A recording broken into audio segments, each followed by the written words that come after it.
Bismillahirrahmanirrahim.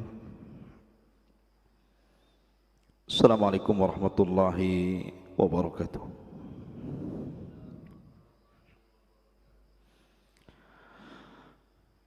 Alhamdulillah. Alhamdulillahilladzi hadana wa kafana wa ja'alana minal muslimin.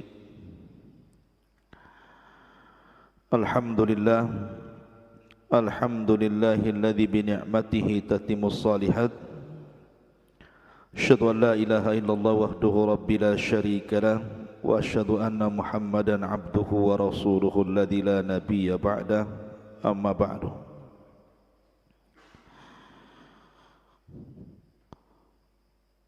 Taib, di pagi hari ini kita melanjutkan kembali kajian kita, masih membahas silsilah al-iman bil yaumil akhir, dan masih bicara tentang tanda-tanda kecil dari tegaknya hari kiamat. Pagi ini kita akan membaca beberapa hadis Nabi sallallahu alaihi wasallam yang berkenaan dengan tanda-tanda kiamat kecil. Pertama, hadis Auf ibn Malik radhiyallahu anhu. Anin Nabi sallallahu alaihi wasallam qala akhafu alaikum sittan. Imaratus sufahai wa safkud dami wa bai'ul hukmi wa qati'atur rahimi wa nashwan yattakhiduna al-Qur'ana mazamira wa kathratu asyurati. Rawahu at-Tabrani. Kata Nabi sallallahu alaihi wasallam, aku khawatir kepada kalian 6 perkara sebelum tegaknya kiamat terjadi. Pertama, imaratu sufaha, banyaknya para pemimpin-pemimpin, akan tetapi dari kalangan orang-orang jahil. Dan itu diisyaratkan dalam banyak riwayat.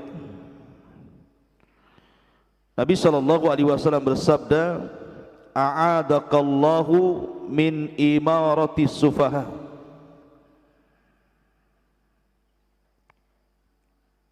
Semoga Allah subhanahu wa ta'ala melindungi dirimu dari para pemimpin yang jahil.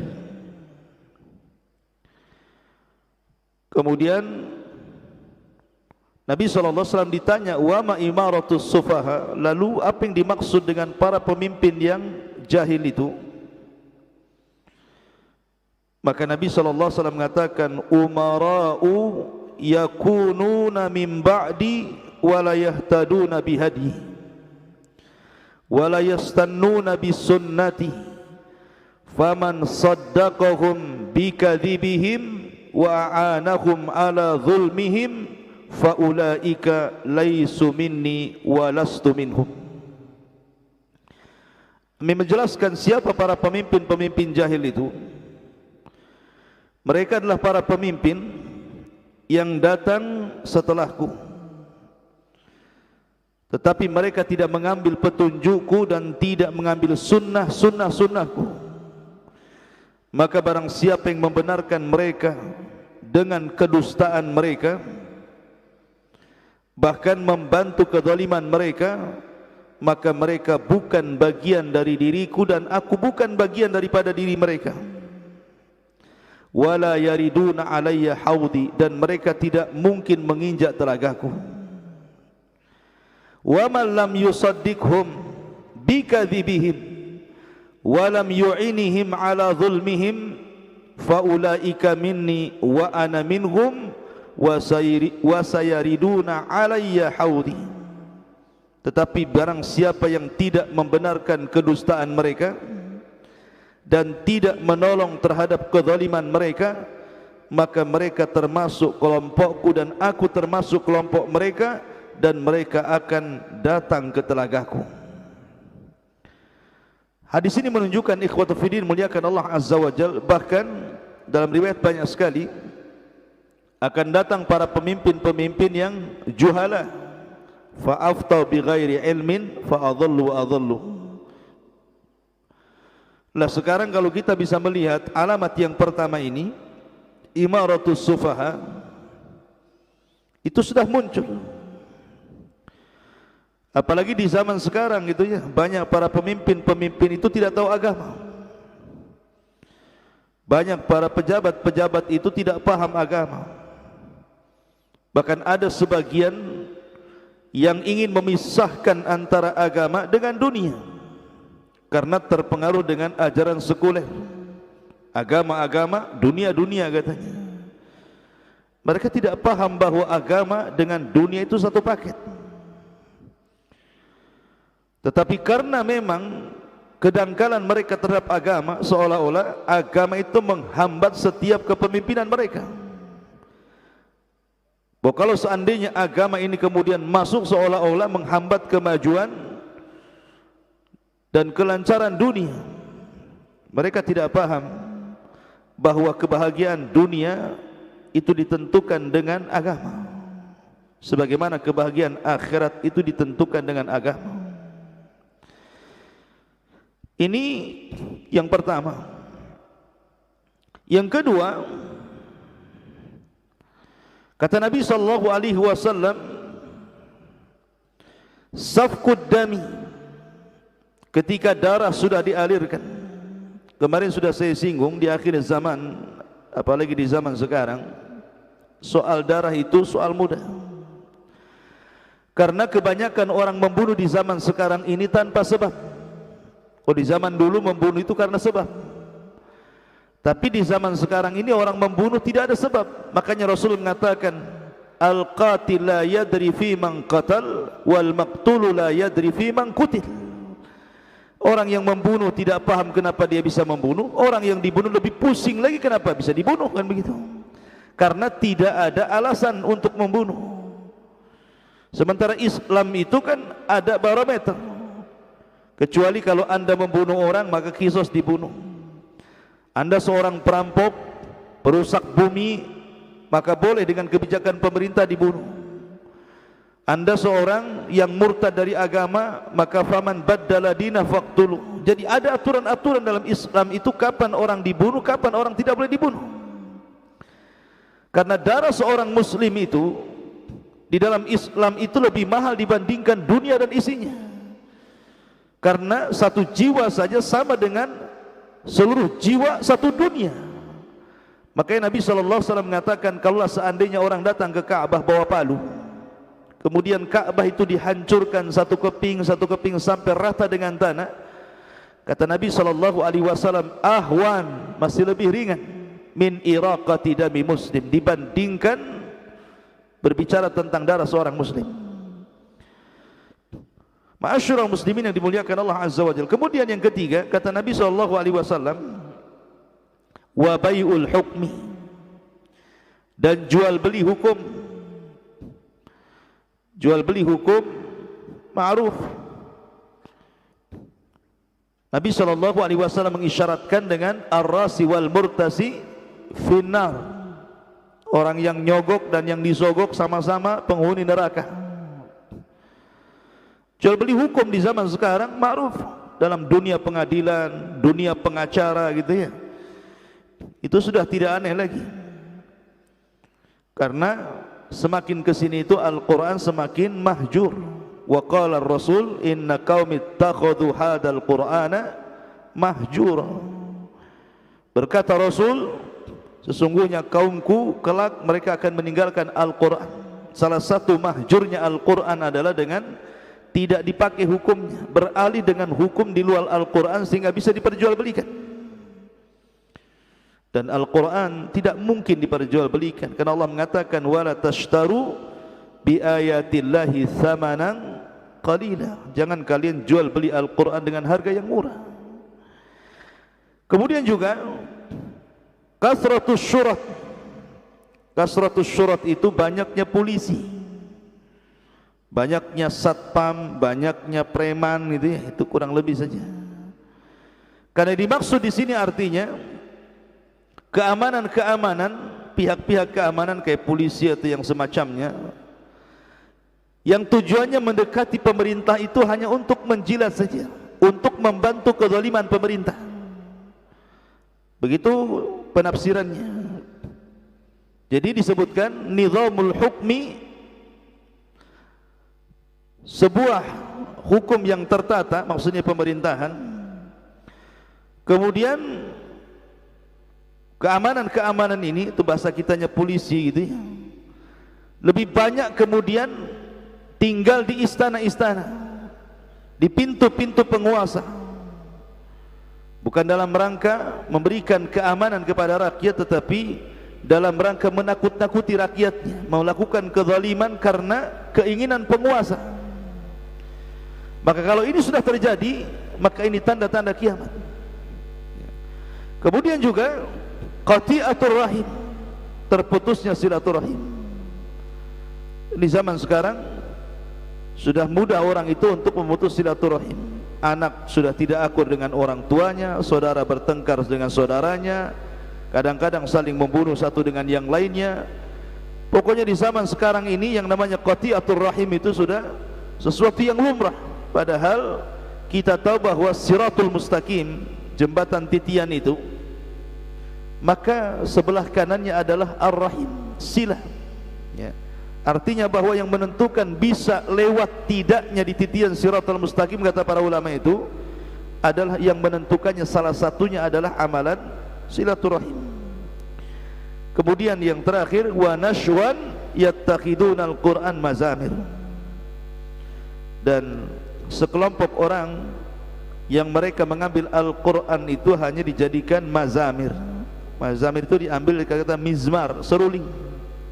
Artinya ada orang-orang yang kemudian mereka tidak memperhatikan tentang orang-orang yang menghafal Quran dengan orang-orang yang tidak menghafal Quran. Contoh di masyarakat umumnya ya, banyak masjid-masjid itu kadang-kadang imamnya sudah tua banget, sudah tua renta, kadang-kadang nafasnya saja sudah megap-megap, bacaannya juga sudah enggak jelas lagu apa yang dia baca. Tetapi di belakang itu banyak anak-anak muda kan, anak-anak pesantren, walaupun mungkin baru SMP, SMA, tetapi baca Qurannya bagus, hafalannya bagus. Terkadang tidak didahulukan orang-orang yang qurra, memang pakar Quran, malah kemudian dipertahankan pula orang tua itu. Alasannya dia sesepuh, alasannya dia sudah tua harus dihormati, dia sudah lama jadi imam di sini, imam abadan abidin, tidak mau diganti, tidak ada pemilihan imam lagi ya. Lah ini kan menyelisih hadis Nabi SAW yang mengatakan falya ummukum ahadukum aqra'ukum li kitabillah.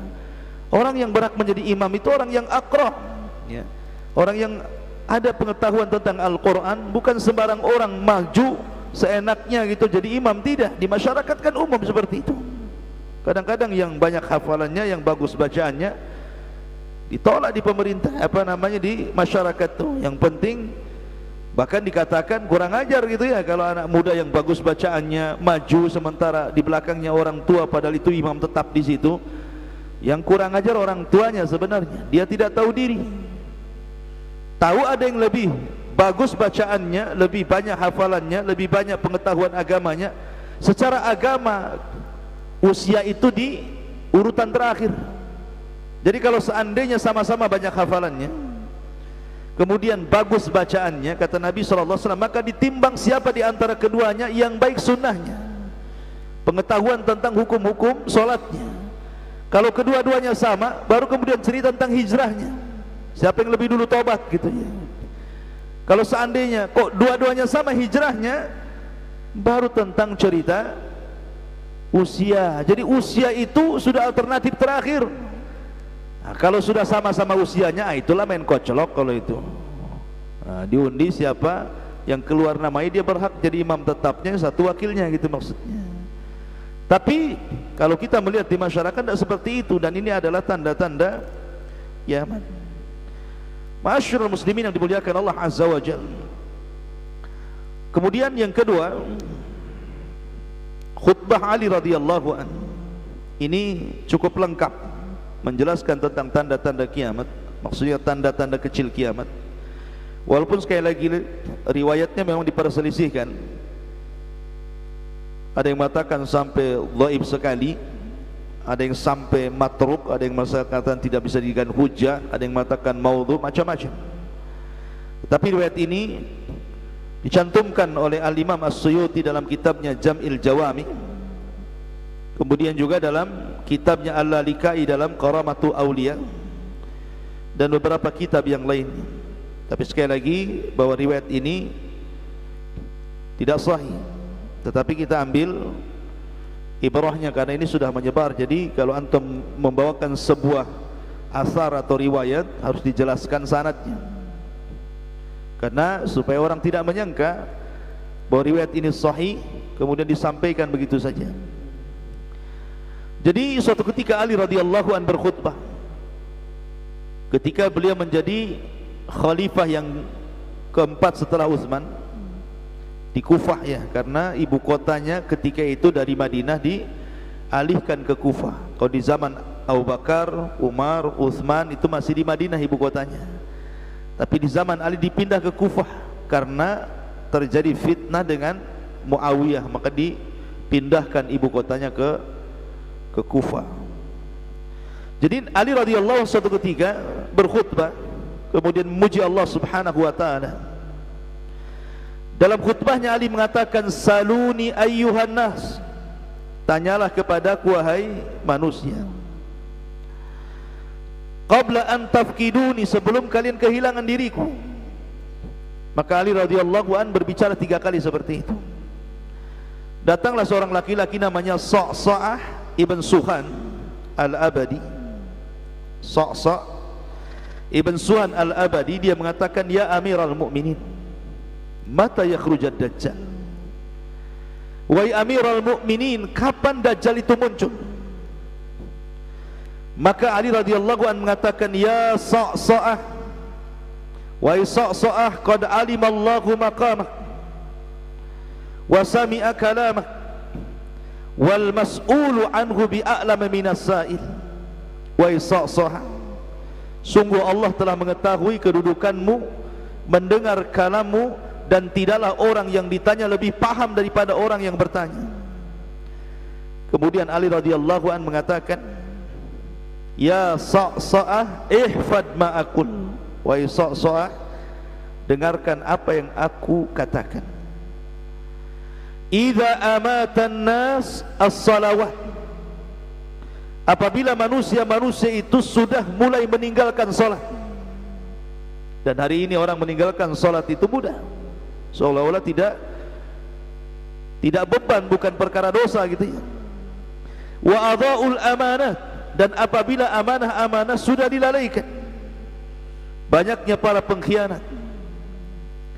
Wa kana al-hilmu dha'fa wal-zulmu fakhra, dan ketika sifat kelembutan itu melemah dan kezaliman itu menjadi sebuah kebanggaan dan meningkat. Wa umara'uhum fajarah wa wuzara'uhum khawanah wa a'wanuhum zalamah wa qurra'uhum fasaqah, dan ketika para pemimpin diangkat dari kalangan orang-orang fajir, menteri-menterinya para pengkhianat, kemudian para pembantunya orang-orang zalim, dan para pemberi fatwanya orang-orang fasik, maka tunggulah kemunculan Dajjal. Jadi kalau pucuk pemerintahan, pemimpinnya orang-orang fajir, kemudian menteri-menterinya para pengkhianat, para pengjilat, kemudian para penolongnya, mungkin bahasa kitanya partainya adalah partai-partai yang zalim, kemudian para pemberi fatwanya, ahli agamanya justru orang-orang fasik, hanya mencari kekayaan, bukan menyampaikan kebenaran. Tunggulah kemunculan Dajjal. Kemudian kata Ali radhiyallahu an, wa dhaharal juhr wa fasaz zina wa dhaharar riba wa quti'atil arham, dan apabila sumpah-sumpah palsu sudah beredar, wallahi kan itu ya, dan ini biasa banyak di pasar, Antum jangan suka sumpah-sumpah palsu. Wallahi belum makan padahal sudah 3 mangkuk. Ada orang yang gitu ya. Kemudian wafasa zina, menyebarnya zina, dan juga telah tampaknya riba. Hari ini riba ini subhanallah bukan hanya di bank-bank saja, di pagar-pagar, di pohon-pohon, semua ada riba. Silakan pinjam sekian dengan bunga kecil, tempelnya di pagar. Coba riba sampai di pagar, sampai di pohon pisang pun ada riba ya. Dan kalau sudah tampak riba ini, tunggu kemunculan Dajjal. Wa quti'atil arham, dan ketika sudah banyak orang yang memutuskan silaturahim. Kemudian wa tukhidatil qainan wa syuribatil khumur wa nuqidatil uhud wa duyiatil atamat wa tawanin nas fi salatil jamaah. Dan ketika para penyanyi, para biduan sudah digemari dan khamar sudah mulai diminum dan janji-janji sudah mulai kemudian pudar, maka tunggulah kemunculan Dajjal. Lihat hari ini keluar dari rumah-rumah kaum muslimin bukan suara ngaji kan, kalau nggak dangdut, pop, jazz, apa macam-macam itu, nggak jelas yang keluar. Dulu kan yang keluar murotal gitu. Kalau ada orang nikah, lihat mesti ada organ tunggalnya, yang datang penyanyi. Yang nyanyi pula lebih cantik dibandingkan pengantinnya, stres suaminya ya. Jadi ada orang-orang yang seperti itu ya, mendahulukan para penyanyi. Wa syuribatil khumur, dan khamar sudah diminum. Bahkan di zaman sekarang khamar itu sudah jadi makanan enak, minuman enak gitu ya. Sudah hilang namanya, karena sekarang masak pakai alkohol, minum ada alkoholnya, naudzubillah. Kemudian Nabi Ali radhiyallahu an mengatakan wa nuqidatil uhud, dan ketika perjanjian mulai dikhianati, wa duyiatil atamah, dan orang sudah mulai malas untuk bangun tengah malam melaksanakan qiyamul lail, wa tawanin nas fi salatil jamaah, dan manusia juga mulai malas untuk salat jamaah, wa zakhraful masajid, padahal masjid-masjidnya itu megah-megah. Di zaman dulu masjid itu biasa saja gitu ya.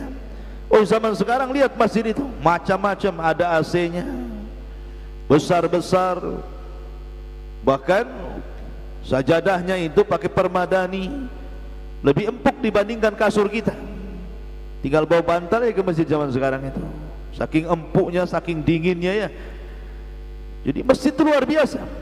Wa tawwalul manabir, bahkan mereka meninggikan mimbar-mimbarnya, menara-menaranya.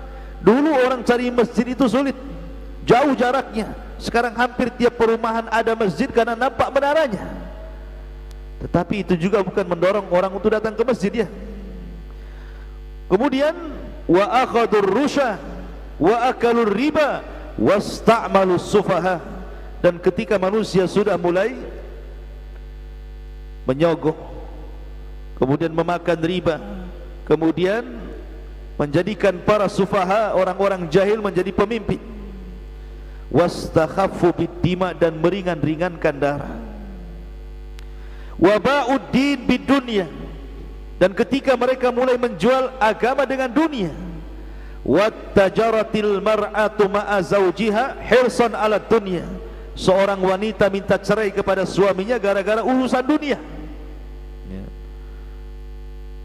Kemudian waraqibatin nisa alal mayasir, ketika wanita-wanita sudah bisa nyetir sendiri di jalan-jalan. Zaman dulu, zaman Nabi, tidak ada wanita naik kuda sendiri, naik unta sendiri. Zaman sekarang suaminya tak bisa nyetir, istrinya yang nyetir kemana-mana gitu. Sekali bertengkar, suaminya yang suruh keluarkan katanya, tinggal. Jadi ada orang-orang yang kemudian tidak memahami bahwa itu madarat besar ketika istri dibolehkan menyetir sampai keluar haddus safar, bukan batas safar lagi, berarti dia melanggar sabda Nabi sallallahu alaihi wasallam, la tusafir al-mar'atu illa ma'adhi mahramin. Tidak boleh seorang wanita safar kecuali ada mahramnya, kan begitu. Kecuali masih batas-batas safar, ialah keliling-keliling di situ tidak ada masalah. Wa tashabbahna birrijali wa tashabbahna birrijal wa tashabbaha rijalu bin nisa. Ketika wanita mulai berdandan ala laki-laki dan laki-laki berdandan seperti wanita. Nah, sekarang banyak kan, tengok perempuan itu atas pakai jilbab tapi celana pakai lepis, yang lebih parah lagi pakai jin lagi, jin ada di celana. Jadi sekarang terbalik-terbalik gitu ya. Yang laki-laki pula gemulai kayak perempuan. Antum yang gemulai-gemulai hati-hati, tegas laki-laki, sepak gitu ya, kayak tentara laki-laki. Kemudian kata Ali radhiyallahu an, kalau itu sudah terjadi maka tunggulah kemunculan Dajjal. Karena Nabi sallallahu alaihi wasallam itu sudah mewanti-wanti berabad-abad yang silam tentang masalah tasyabbuh ini. Laki-laki menyerupai perempuan dan perempuan menyerupai laki-laki. Wa kana salam bainahum alal ma'rifah. Ketika ucapan salam itu hanya dilempar kepada orang yang Anda kenal, tetapi Anda diam ketika tidak kenal, padahal dia seorang muslim dan sunnah mengucapkan salam itu. Kemudian wa syahida syahidun min ghairi an yustashhad wa halafa min ghairi an yustakhlaf. Dia jadi saksi padahal bukan saksi, dia bersumpah pula padahal bukan tempat dia bersumpah di situ. Saksi dibeli di pengadilan, bersumpah-sumpah palsu seolah-olah meyakinkan. Nah, ini tanda-tanda kiamat. Walabisu juludadh-dha'ni ala qulubid di'am. Dan ketika mereka memakaikan kulit-kulit kambing di atas hati serigala, wa kanat qulubuhum amarrun minas sabri wa alsinatuhum ahla minal asli wa sarariruhum antan minal jiyab wal tumisatil fiqhu li ghairid din wa unkiral ma'ruf wa urifal munkar. Kata Ali radhiyallahu an, dan ketika mereka memakai baju-baju kambing di hati-hati serigala, di mana hati-hati mereka lebih pahit dibandingkan sabah, lisannya lebih manis dibandingkan madu, kehidupan sarairuhum, kehidupan tersembunyinya lebih antan minal jiyab, lebih bau dibandingkan bangkai. Dan ketika itu kecerdasan bukan dipakai untuk agama, sehingga yang ma'ruf diingkari, yang mungkar dianggap ma'ruf. Ini bicara tentang pencitraan, ikhwan. Zaman sekarang kan banyak tuh pencitraan. Orang miskin cari mobil yang sedang parkir gitu ya, yang bagus, kemudian selfie di situ, kirim ke orang lain, tuh tengok mobil saya katanya. Padahal mobil orang lain, orang mobil parkir. Kalau lagi selfie mobilnya pula ada sopirnya kan. Kadang-kadang selfie di rumah orang, rumahnya bagus, oh ini rumah saya. Jadi banyak. Atau santri, bukan santri kan, ingin tenar di Facebook, oh dandanan kayak Wali Songo, serban sampai meleleh-meleleh ke bawah, biar kesannya santri, akhirnya menjerat-jerat akhwat dalam Facebook. Hati-hatian dong ya. Jadi ada orang-orang yang seperti itu, termasuk juga semua kalangan, mulai dari pejabat sampai orang biasa masuk kepada kata-kata ini. Karena ada orang-orang itu yang memakai pakaian bulu kambing tetapi hatinya serigala. Nampaknya saja lembut tapi hatinya ganas. Dan hatinya lebih amar minas sabri, tidak sabar sebenarnya, pahit hatinya. Dan lisannya seolah-olah apa? Bersilat lidah, lebih manis dibandingkan madu. Tetapi kehidupan di balik itu justru lebih bau dibandingkan bangkai. Kemudian mereka mencari kecerdasan bukan karena agama. Makanya saya nasihatkan kepada orang tua di mana saja lewat media ini, kalau nampak anak anda itu cerdas, langsung arahkan ke agama. Sebab kecerdasan itu kalau seandainya digunakan untuk agama, manfaat dunia dan akhirat. Tapi kalau kecerdasan kemudian diarahkan ke dunia saja, boleh jadi banyak orang cerdas itu rusak dunia, rusak akhirat. Makanya Ali radhiyallahu mengatakan wal tumisal fiqhu li ghairi din. Ketika kecerdasan bukan untuk agama, yang akhirnya ungkiral ma'ruf wa urifal munkar. Yang ma'ruf diingkari dan yang mungkar dianggap ma'ruf. Kata Ali, an-najatun najat was-sabatus sabat. Maka selamatkan, istiqomahlah, maka kalian akan selamat. Wallahu a'lam bishawab. Ini yang bisa sampaikan, mudah-mudahan ada manfaatnya. Subhanakallahumma bihamdika asyhadu an la ilaha illa anta astaghfiruka wa atubu ilaik. Allahu ta'ala. Assalamualaikum warahmatullahi wabarakatuh.